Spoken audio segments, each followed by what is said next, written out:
Ah, non mais c'est pas la peine de rire, hein. C'était clairement intentionnel. De toute façon, toi tu peux pas comprendre, c'est de l'art abstrait. Voilà. L'art abstrait.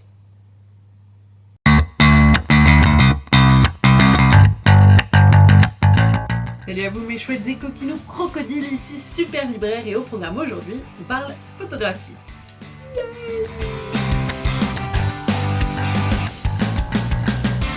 Elena Callis est une photographe basée aux Bahamas. Ouais, aux Bahamas. Elle est spécialisée dans les portraits, mais des portraits réalisés uniquement sous l'eau. Ouais.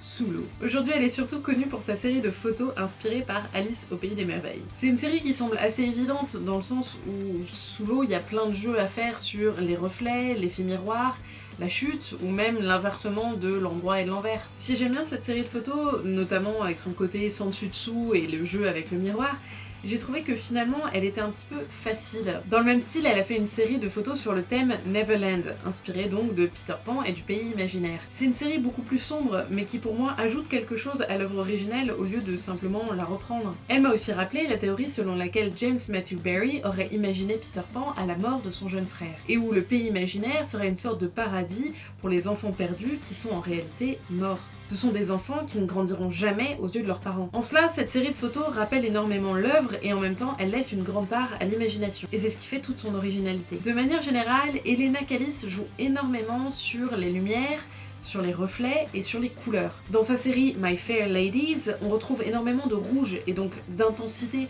dans un environnement qui est plutôt calme et apaisant. Elle fait également énormément de portraits qui n'en sont pas vraiment, ce que j'appelle les portraits déguisés, qui sont en fait des portraits où on ne voit pas les personnes, ce qui ajoute beaucoup de poésie à ses photos. Ce qui m'intéresse le plus dans son art, c'est son travail sur la gravité. Là où sur Terre, la gravité nous est familière, elle change complètement sous l'eau. À la fois, la photographe joue sur le fait de se sentir beaucoup plus léger dans l'eau, et en même temps, elle travaille sur les effets de chute. Je pense notamment à sa série Dark Water, qui est beaucoup plus minimaliste par rapport à ses autres photos et aussi beaucoup plus sombre. À chaque fois que je regarde ses photos, il y a quelque chose de très fort qui se produit. C'est comme se vider de son souffle. Vous avez ce poids sur le thorax, cette puissance du corps qui tombe au fond. Elle travaille également beaucoup sur les textures, que ce soit les vêtements ou les cheveux. En fait, toutes ces photos nous montrent comment notre vision change quand on est sous l'eau. Bref, ces photos peuvent être lyriques, enchanteresses et même féeriques, mais elles peuvent être aussi carrément flippantes.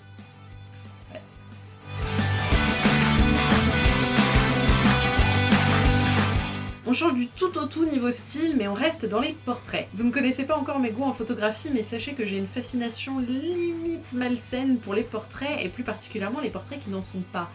Portraits déguisés, cachés ou même détournés. Toucher à l'intimité d'une personne en la détournant, ce n'est pas un acte anodin, et donc pour moi c'est un processus artistique qui est très intriguant. Rachel Barron, je crois que ça se prononce comme ça, je ne suis pas sûre, est une jeune photographe américaine de 20 ans spécialisée dans les portraits surréalistes. Quand on regarde ces photos, on se sent obligé de s'arrêter et de se questionner.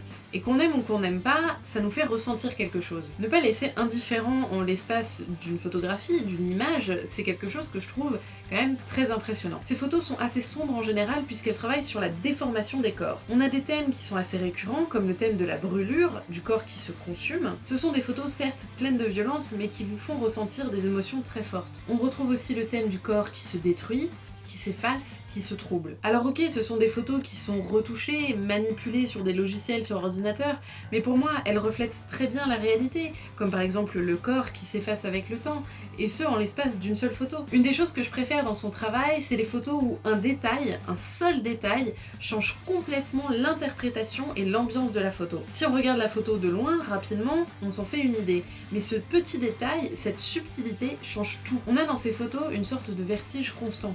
Elle nous oblige à nous arrêter et à vraiment regarder. Et ce qui nous semblait en apparence comme une photo un petit peu banale, nous prend soudainement aux tripes. Je voudrais vous montrer deux photos que j'affectionne tout particulièrement. La première, celle-ci, je ne saurais pas vous dire pourquoi.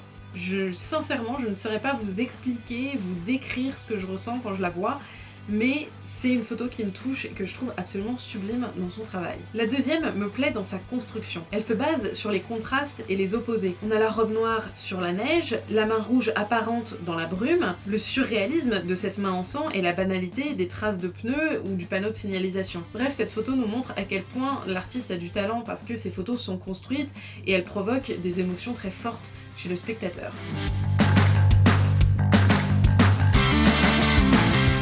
J'espère que cette vidéo vous a plu. Je laisse en barre d'informations les noms et les sites des photographes si vous voulez aller jeter un œil à leur travail. Comme d'habitude, si vous connaissez un artiste ou une œuvre sur le même thème, n'hésitez pas à le partager dans les commentaires de la vidéo. Je vous quitte pour aller faire de l'art abstrait, je pense que c'est un bon plan. Je vous dis à très bientôt et en attendant surtout, culturez-vous!